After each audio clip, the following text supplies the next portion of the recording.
नमस्कार दोस्तों, स्वागत है आपका आपके अपने चैनल कहानी संग्रह में। आज की हमारी कहानी का शीर्षक है बेटी। कहानी के बारे में अपनी राय कमेंट बॉक्स में दें। अगर कहानी अच्छी लगी हो तो वीडियो को लाइक करें, हमारे चैनल को सब्सक्राइब करें। शादी के बाद विदाई का समय था। नेहा अपनी माँ से मिलने के बाद अपने पिता से लिपट कर रो रही थी और वहाँ मौजूद सभी लोगों की आंखों में आंसू थे। उस समय नेहा ने घूंघट निकाला हुआ था और अब उसका विदा होकर ससुराल जाने का समय हो गया था। तो जैसे ही नेहा रोती हुई कार में बैठने लगी, तभी उसकी छोटी बहन रोती हुई उससे दोबारा लिपट कर रोने लगी।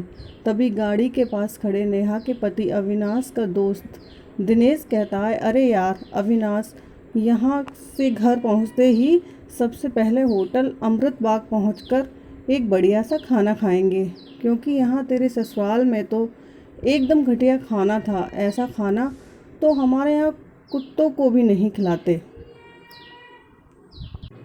तभी साथ में खड़े अविनाश के छोटे भाई ने भी कहा, हाँ यार, यहाँ का खाना तो एकदम बकवास था और रसमलाई में तो रस ही नहीं था। ये कहते हुए वो तीनों ही जोर जोर से हंस रहे थे। तभी नेहा के पति अविनाश ने भी अपने ससुराल वालों का मजाक उड़ाते हुए कहा कि हाँ यार, मैंने भी मजबूरी में ही ये खाना खा लिया, वरना मैं तो ऐसे खाने को हाथ भी नहीं लगाता।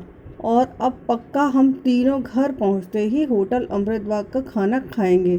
अपने पति के मुंह से ऐसी बातें सुनकर नेहा कार में बैठती बैठती रुक गई और उसने गुस्से में सबके सामने अपना घूंघट हटाते हुए कार के दरवाजे को जोर से बंद कर दिया और आंखों में आंसू लिए नेहा अपने पिताजी के पास चली गई और उनका हाथ पकड़कर उनसे ये कहा कि पिताजी, मैं ससुराल नहीं जाऊंगी। ये रिश्ता मुझे बिल्कुल मंजूर नहीं है। ये बात नेहा ने इतनी ज़ोर से कही कि सब लोग उसकी बात सुनकर हक्के बक्के रह गए। सब लोग नेहा के नज़दीक आ गए और नेहा के ससुराल वालों पर तो जैसे पहाड़ ही टूट पड़ा हो। वजह क्या थी, ये किसी को समझ नहीं आ रहा था। तभी नेहा के ससुर राधे श्याम जी आगे बढ़कर नेहा ने से पूछा कि नेहा बेटी, क्या बात है, तुम अचानक ही शादी होने के बाद अपनी विदाई होने के समय यूँ शादी को नामंजूर कर रही हो। तभी नेहा कुछ देर चुप रहने के बाद अपनी आंखों में आंसू लिए अपने ससुर से बोली कि बाबूजी, आपको पता है, मेरे माता पिता ने सभी सपनों को मारकर हम सभी बहनों को इतना पढ़ाया लिखाया और काबिल बनाया, और आप जानते हैं कि एक बाप के लिए उसकी बेटी क्या मायने रखती है। वैसे आप और आपका बेटा ये कभी नहीं जान सकते, क्योंकि बाबूजी, आपके घर में तो कोई बेटी है ही नहीं। और आप जानते हैं कि मेरी शादी में आने वाले बारातियों के लिए खाने पीने की एक भी कमी ना रह जाए। इसलिए मेरे पिताजी पिछले 3 महीने से रात को 2 से 3 बजे तक जाग कर मेरी माँ के साथ ये योजना बनाते हैं कि रसोइया कौन होगा और खाने में बारातियों के लिए किस किस तरह का खाना बनवाना है और बारातियों को कहाँ बिठाना है, ताकि किसी को बुरा ना लग जाए। और शायद आप नहीं जानते कि मेरी माँ ने पिछले 1 साल से कोई भी नई साड़ी नहीं खरीदी, क्योंकि मेरी शादी में पैसों की कमी ना हो जाए। और आज भी मेरी शादी में मेरी माँ मेरी बड़ी बहन की साड़ी पहन कर खड़ी हैं। और ये तो कुछ भी नहीं, मेरे पिताजी तो 150 रुपये की शर्ट के नीचे कई छेद वाली बनियान पहन कर खड़े हैं, और ये सब सिर्फ इसलिए ताकि मेरी शादी में कोई कमी ना रह जाए।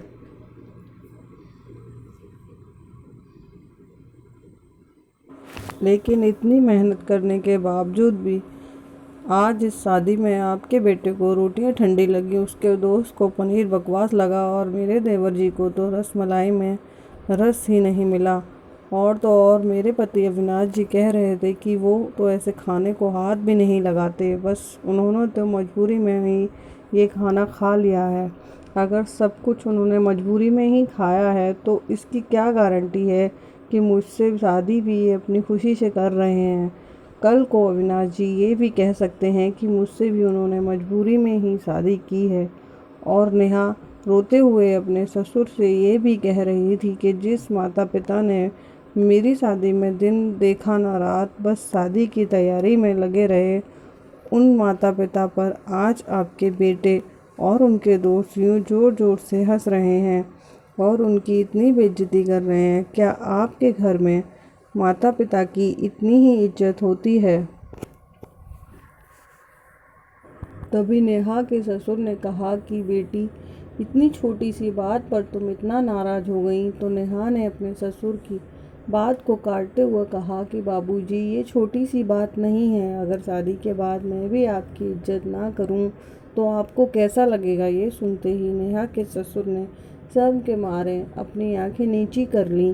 तभी नेहा ने कहा कि लेकिन बाबूजी, आप चिंता ना करिए। हमारे अंदर हमारे अच्छे माता पिता का संस्कार है। किसी की बेइज्जती करना, ये सब हमारे माता पिता ने हमें कभी नहीं सिखाया। ये सुनते ही नेहा के पिताजी दयाशंकर जी की आंखों में आंसू आ गए और वो अपनी बेटी को गले से लगा के बोलते हैं, बेटी, मुझे गर्व है तुझ पर कि तू मेरी बेटी है। अब तू शांत हो जा बेटी। तुझे मेरी कसम, तू इन्हें माफ़ कर दे और खुशी खुशी अपनी ससुराल चली जा। तभी नेहा का पति अविनाश भी नेहा के पिताजी और नेहा से हाथ जोड़कर माफ़ी मांगता है और ये कहता है कि बाबूजी, मुझे माफ़ कर दो, सारी गलती मेरी ही है। लेकिन आज आपकी बेटी ने मुझे एक पिता की इज्जत करना सिखा दिया और आज के बाद मैं हर किसी के माता पिता की हमेशा इज्जत करूँगा। उसी वक्त नेहा के ससुर राधेश्याम जी भी आगे आकर अपनी बहू नेहा के सिर पर हाथ रखकर कहते हैं कि मैं तो बहू लेने आया था, लेकिन ईश्वर बहुत कृपालु है। उसने मुझे बहू के रूप में एक बेटी दे दी और वो भी इतने अच्छे संस्कार वाली, जो कि माता पिता का भी इतना सम्मान करती है। और अब बेटी, मेरे कहने पर इन नालायकों को माफ़ कर दो बेटी। मैं हाथ जोड़ता हूँ तेरे सामने। तभी नेहा अपने ससुर जी के दोनों हाथों को पकड़कर कहती है कि बाबूजी, आप मेरे पिता समान है, कृपया मेरे हाथ नहीं जोड़ें। तभी नेहा के पिताजी दयाशंकर जी भी कहते हैं कि समधी जी, आप मेरी बेटी के सामने हाथ जोड़कर कृपया हमें शर्मिंदा मत कीजिए। मेरी तो आपसे बस इतनी प्रार्थना है कि हमेशा आप मेरी बेटी को बेटी ही समझना और इससे कभी कोई गलती हो जाए तो इसे माफ़ कर देना।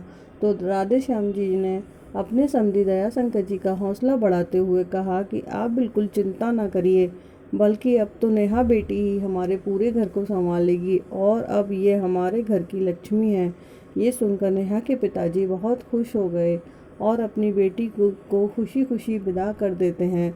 और नेहा अब राजी खुशी अपने ससुराल रवाना हो गई थी और अपने पीछे छोड़ गई आंसू से भीगी हुई अपनी माँ और पिताजी की आंखें और अपने पिता का वो आंगन, जिस आंगन में वो कल तक खूब हंसती खेलती थी। आज से इस आंगन की चिड़िया उड़ गई थी किसी दूर प्रदेश में। दोस्तों, बेटी माँ बाप का अभिमान एक अनमोल धन होता है और दोस्तों, अपनी छाती पर पत्थर रखकर वो अपनी प्यारी बेटी और अपने जिगर के टुकड़े को उसकी शादी करके उसे विदा करता है। इसलिए दोस्तों, एक बाप अपनी बेटी की शादी करके वैसे ही उससे दूर हो जाता है और हमें उसका अपमान करके उन्हें और दुखी कभी नहीं करना चाहिए।